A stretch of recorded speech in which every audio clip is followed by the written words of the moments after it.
Pakistan's long-cherished dream of a truly homegrown fifth-generation fighter jet seems to be stalling. So how is it that Western analysts are now suggesting their Air Force is on the cusp of dominating the skies of South Asia? The answer, as it turns out, isn't about one grand singular triumph, but rather a high-stakes, multifaceted pivot that's fundamentally redefining the future of air power in the region. It's an ambitious strategic shift quietly underway that could radically alter the aerial balance of power. For years, Islamabad had been buzzing about building its very own stealth jet, a project known as ASM. This was an incredibly ambitious plan, designed to rival anything rolling off the assembly lines in America or Europe. The presentations were slick. The CGI renders looked absolutely lethal, promising a future of aerial dominance. But as often happens with such grand visions, the money and the industrial base never quite lined up. By late 2023, the program had, rather quietly, slipped into a kind of limbo. No flying prototype, no firm timeline, just a lot of polite shoulder-shrugging and vague reassurances at defense expos. Project ASM, unfortunately, became a casualty of both financial constraints and the inherent structural challenges within Pakistan's aerospace industry. Yet the air staff still desperately needed a fifth-generation capability, and they needed it fast. Certainly before India's Advanced Medium Combat Aircraft, AMCA, moved from taxi tests to full squadron service. So they did what any pragmatic Air Force would do when the clock is ticking and the stakes are this high. They looked abroad, meticulously stitched together multiple partnership threads, and turned what could have been a debilitating failure into what might just become the most consequential fighter recapitalization in South Asia since the original F-16 deal more than 4 decades ago. This was a pragmatic shift from an overly ambitious, purely indigenous approach to a more realistic, collaborative strategy. This strategic pivot, this bold new direction, actually has 3 distinct, yet interconnected moving parts. First, Islamabad is deep in negotiations to bring in China's J-35, the export cousin of the carrier-based FC-31, potentially as early as 2026. This would be a game-changer. Second, Pakistan is actively deepening its industrial ties with Turkey's Khan program, eyeing not just an off-the-shelf purchase of advanced jets, but also significant co-production rights and invaluable technology transfer. And third, a component often overlooked but no less crucial, is the domestic PFX effort. This isn't a clean sheet design, but rather a 4.5++ evolution of the venerable JF-17. It's a flying laboratory, designed to rigorously test stealth coatings, internal weapons bays, and an indigenous electronic warfare suite, all while the bigger, more advanced foreign fighters mature. When you put these strands together, they form what planners are calling the 2047 triad, a mixed fleet comprising Chinese, Turkish, and locally upgraded platforms, all seamlessly networked by a single sophisticated data link architecture. In theory and increasingly in practice, this setup allows a smaller, but incredibly agile Air Force to punch far, far above its weight, leveraging network-centric strike capabilities to maximum effect. But how real is any of this, you might ask? Is it just more glossy brochures and wishful thinking? Well, talk to the insiders at Pakistan Aeronautical Complex, and you'll hear a tone of cautious yet undeniable optimism. Yes, the checkbook is still thin. Defense inflation is running above 12%, and the rupee, bless its heart, keeps wobbling. That's the harsh economic reality. However, the political signal from the very top is unambiguous. Air superiority in this volatile region is simply non-negotiable. It's a matter of national survival. This resolve was starkly reinforced after the May 2025 skirmishes along the line of control, when Indian Rafales and Pakistani F-16s spent 2 tense nights eyeballing each other across the Himalayas. Following that intense standoff, the cabinet quietly but decisively released an extra 260 billion rupees over 3 years specifically earmarked for next-generation combat aviation. Now, let's be clear, that's nowhere near enough to fund a clean-sheet stealth fighter from scratch. But it's more than enough to bankroll squadron-sized batches of J-35s, secure Khan tranches, and fund the essential sensor upgrades that will transform legacy jets into incredibly loyal and highly effective wingmen. Let's unpack the foreign leg first, shall we? The Chinese J-35 is no longer the vaporware prototype that Western observers mocked just 5 years ago. Shenyang, its manufacturer, has flown at least 6 different airframes, demonstrating remarkable progress. These jets have launched successfully from both land ramps and the carrier Shandong, and they've even fired live PL-15E missiles, proving their combat readiness. The airframe itself is roughly F-35 sized, incorporates diverterless supersonic inlets to significantly shrink its radar cross-section, and carries an X-band ESA radar that Chinese engineers confidently claim matches the detection range of the American AN/APG-81. This is a serious piece of kit, featuring low observability, advanced avionics, and sensor fusion. Islamabad, we hear, wants an initial batch of 40 aircraft, with options for another 30, all configured specifically for land operations. Think strengthened undercarriage, but no tailhook or wing fold. If this deal closes during the next bilateral defense committee meeting in Zhuhai, and that's still an if, not a when, the first 4 airframes could realistically arrive in Pakistan by late 2026. That would be enough to seat a conversion unit at Mushaf, beginning the long process of integrating this cutting-edge platform. Now, why on earth would Beijing approve an export deal this sensitive? Well, there are 2 compelling reasons. First, India's growing interoperability with the Quad nations genuinely spooks planners in Chengdu, just as much as it does in Rawalpindi. A stronger, more capable Pakistani Air Force helps balance the regional scales. Second, and let's be frank, there's the undeniable power of money. At an estimated flyaway cost of $82 million per jet, a 70 airframe run earns Shenyang roughly $5.7 billion. That's a significant chunk of change. Cash it can then pour back into developing the larger, more advanced twin-engine FC-31 Navy variant. The real sweetener for Pakistan, however, isn't just the jets themselves, but the precious technology access. While a full source code release is understandably off the table, Chinese contractors have reportedly agreed to local assembly of wings and tail surfaces, plus the crucial integration of the Brazilian-made Desert Grifo E targeting pod, which the PAF already uses. That might sound minor to some, but for an Air Force that has historically struggled to even get basic spares for its F-16s, any industrial footprint, any step towards self-reliance, is pure gold. It helps reduce reliance on foreign suppliers and bolsters their domestic defense industry. Now let's flip over to the Turkish vector. Ankara's Kayan 5th generation fighter made its highly anticipated maiden flight this past February, clocking an impressive 42 minutes in the air and reaching 8,500 meters without the chase plane even needing to make a single radio call. That's a testament to its initial success. The jet itself is, shall we say, chunky, noticeably bigger than an F-22, because it's designed around a substantial 27,000-pound internal fuel requirement and a twin-engine 32-ton gross weight. Turkish Aerospace has absolutely no intention of selling Pakistan-finished jets at bargain basement prices. Instead, they're looking for risk-sharing capital and, crucially, export customers. Islamabad has responded with a very compelling 2-part offer, a $1.3 billion equity injection spread over 7 years, alongside a guaranteed purchase of 60 Thai-built Block 10 airframes, with deliveries starting in 2032. In return, Pakistan secures a final assembly line near Kamra, a full transfer of carbon fiber wing manufacturing jigs, a huge industrial boon, and direct access to the CAN's mission software development kit. Think of it as the highly successful JF-17 formula, but brilliantly reapplied to a stealth platform. Turkish design brains, Pakistani production muscle, and shared marketing rights across the Muslim world. It's a smart way to leverage expertise and expand market reach. It's also worth noting that Indonesia has already signed contracts for the Kayan, underscoring the program's growing international relevance. The Indians, naturally, are watching this strategic tango with a mixture of skepticism and, let's be honest, growing concern.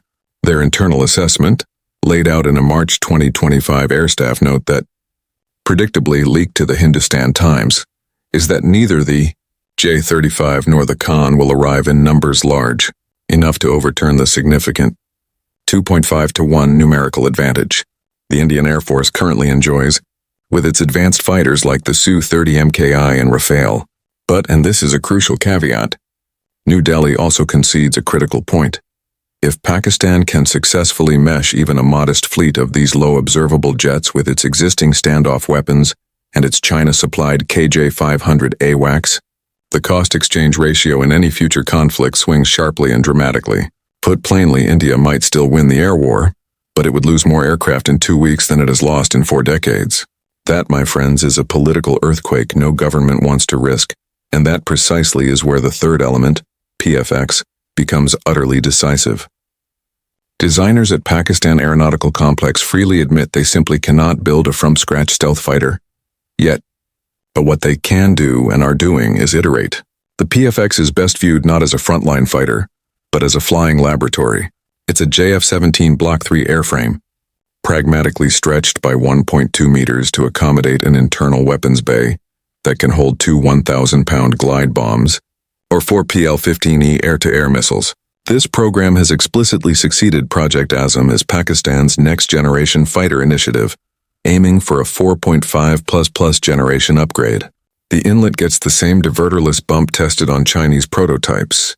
The vertical tail is canted 18 degrees to further cut radar returns, and the entire skin is coated with a ferrite-based radar-absorbent paint, developed right there at NASTP. Most importantly, and this is no small feat for a country that still imports basic rifle scopes, PFX carries a homegrown IRST sensor. The first prototype is scheduled to fly in 2028, with production lots following only if this technology demonstrator meets a truly ambitious 0.0001 square meter average radar cross-section goal. Even if it misses that ambitious target, every single subsystem perfected on PFX feeds straight into the longer-term ambition of a pure fifth-generation fighter, tentatively dubbed Project Minhas. There are also discussions about a potential twin-engine variant of the JF-17 under PFX, which would further improve maneuverability and payload, bridging the gap towards a fully indigenous fifth-generation fighter. Aviation historians love to quote the maxim that wars are won by logistics, not just aerodynamics. Pakistan's planners have clearly taken that wisdom to heart. Parallel to the fighter acquisitions, they are aggressively expanding their airborne early warning fleet.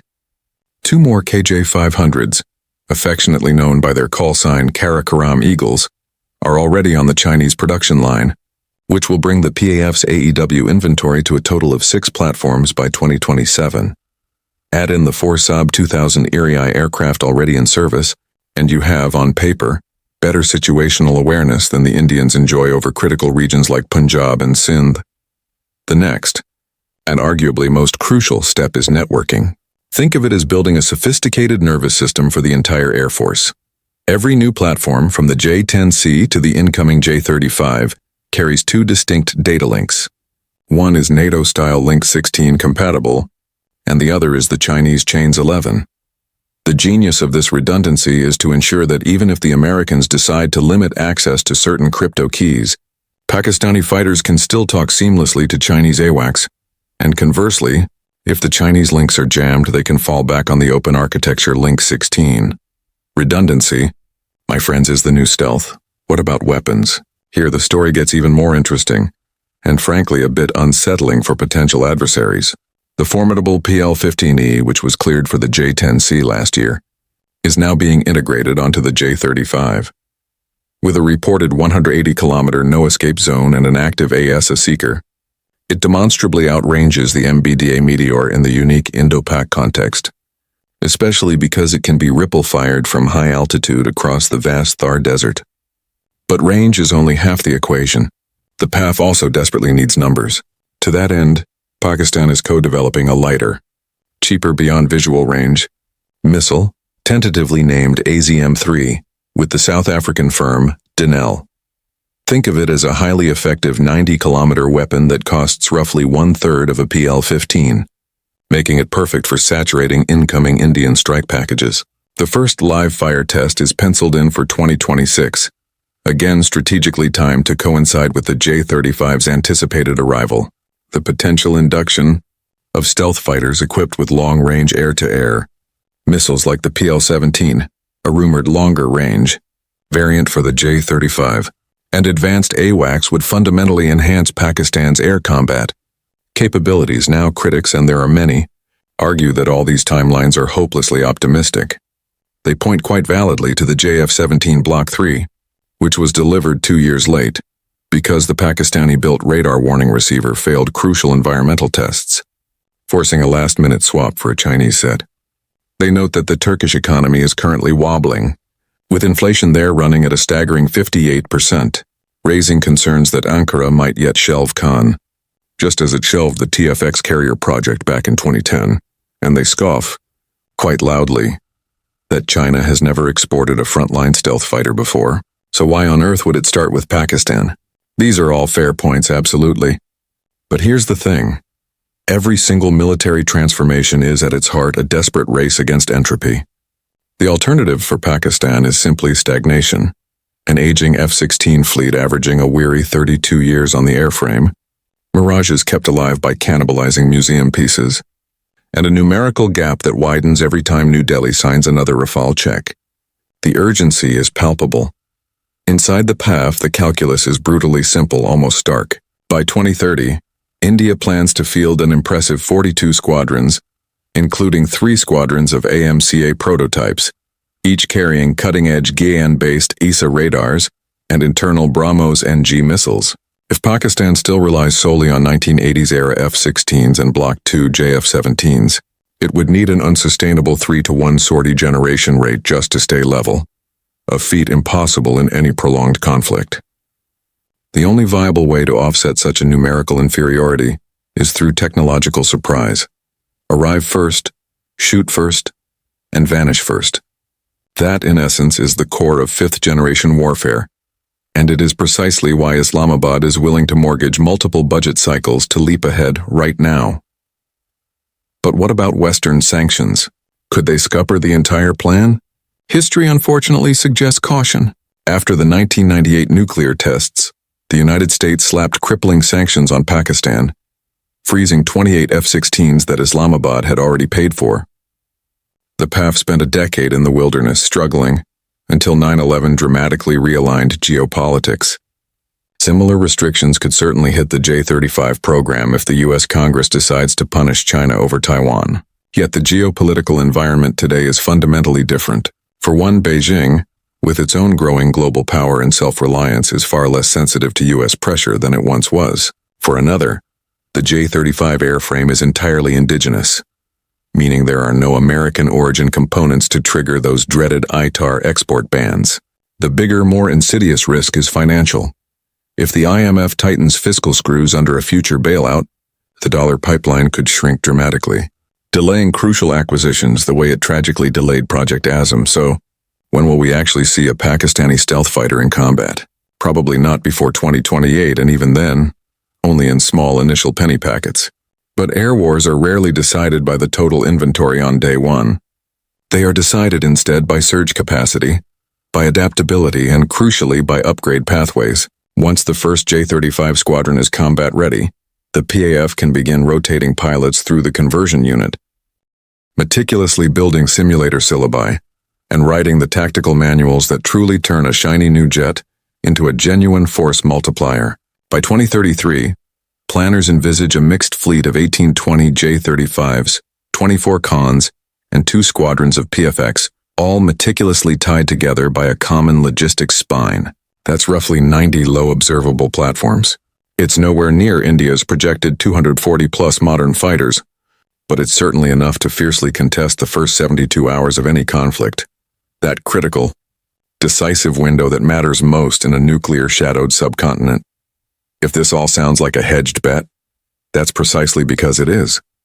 Pakistan is simultaneously pursuing 3 separate routes to a 5th-generation future, knowing full well that only one needs to truly succeed to keep the regional balance honest. It's the classic underdog gambit: spread the risk, leverage every possible partnership, and never ever let the perfect become the enemy of the good.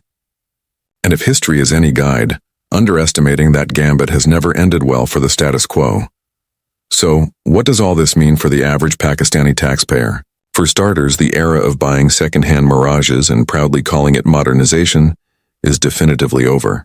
The bill for this 5th-generation ambition runs into tens of billions, which, while chump change compared with what India spends on imported Rafales, is still very real money for a developing economy. Yet the alternative, strategic obsolescence, carries an even higher, though often hidden cost. States that lose air superiority rarely regain it on the cheap, and in South Asia, The deterrent value of a credible air force underpins everything from trade routes to IMF loan rates. In that profound sense, the PF's stealth gamble is less a luxury and far more of an essential insurance premium.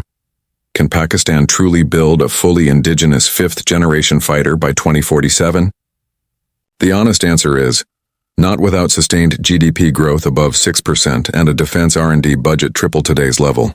But 2047 is 3 fighter generations away in tech years, and a lot can happen. If PFX successfully validates internal weapons carriage, if Khan teaches Pakistani engineers how to meticulously stitch together composite wings, and if J-35 exposes pilots to the complex world of sensor fusion, the pieces will stack faster than any spreadsheet might predict.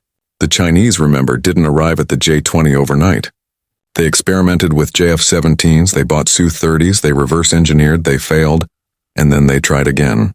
Islamabad is tracing that very same learning curve, just compressed into 2 intense decades instead of 4. India, for its part, is hardly standing still. The AMCA is slated to fly in 2028, and New Delhi has committed a substantial $1.8 billion to develop a homegrown 110 kilonewton engine. If that timetable holds, the IAF could field its own stealth fighter before Pakistan fields the Khan. Yet, Indian planners privately worry about integration risk, juggling 5 different fighter lines, Russian, French, Israeli, and indigenous subsystems, all trying to talk on the same network. It's a massive, complex undertaking. Pakistan's bet, by contrast, is narrower, mostly Chinese, some Turkish, a dash of South African, but narrower bets sometimes pay bigger dividends precisely because the potential failure points are fewer. And then there's the ultimate wild card: artificial intelligence. Both air forces are actively experimenting with loyal wingman drones, but Pakistan's smaller size might actually give it an edge in rapid prototyping. Last November, the PAF flew a modified JF-17 in formation with 3 supersonic target drones, using an AI algorithm to assign targets in real time. The test lasted a mere 18 minutes, hardly Terminator territory. But the software learned to prioritize threats faster than the human backseater. Scale that up to a stealthy unmanned combat air vehicle, pair it with a J-35, and suddenly you have a force multiplier for the cost of a few $1,000,000, not hundreds. The implications are profound. To the skeptic, all this might sound like a mirage fueled by glossy brochures and patriotic hype. Yet glossy brochures often precede hard reality. Remember, in 2001, the JF-17 existed only on paper. A decade later, it was flying combat patrols over the Hindu Kush. The leap from JF-17 to J-35 is undeniably bigger. But the supporting ecosystem, Chinese supply chains, Turkish partnerships, domestic composites, is also exponentially bigger and more robust. The PAF no longer needs to invent the wheel. It just needs to bolt existing, proven wheels into a chassis that perfectly fits its unique doctrine. The bottom line is this: Pakistan's route to a 5th-generation air force is messy. It's underfunded, and it's certainly hedged with geopolitical risk. But it is unequivocally no longer a pipe dream. Between the J-35, the Khan, and the PFX, Islamabad has 3 distinct shots on goal, and crucially, only one needs to score to fundamentally change the regional balance. If the money holds, and the politics stay steady, Western analysts may soon find themselves writing detailed explainers on how the underdog pulled off the biggest air power leap in South Asian history. That, more than any single fighter, is the real revolution brewing in the skies. So, next time you hear someone confidently state that Pakistan can't build advanced jets, tell them the story of the triple-track gambit. Because in the high-stakes chessboard of South Asian security, the queen is no longer the only piece that can move any direction. Sometimes a handful of stealthy knights can still checkmate a king.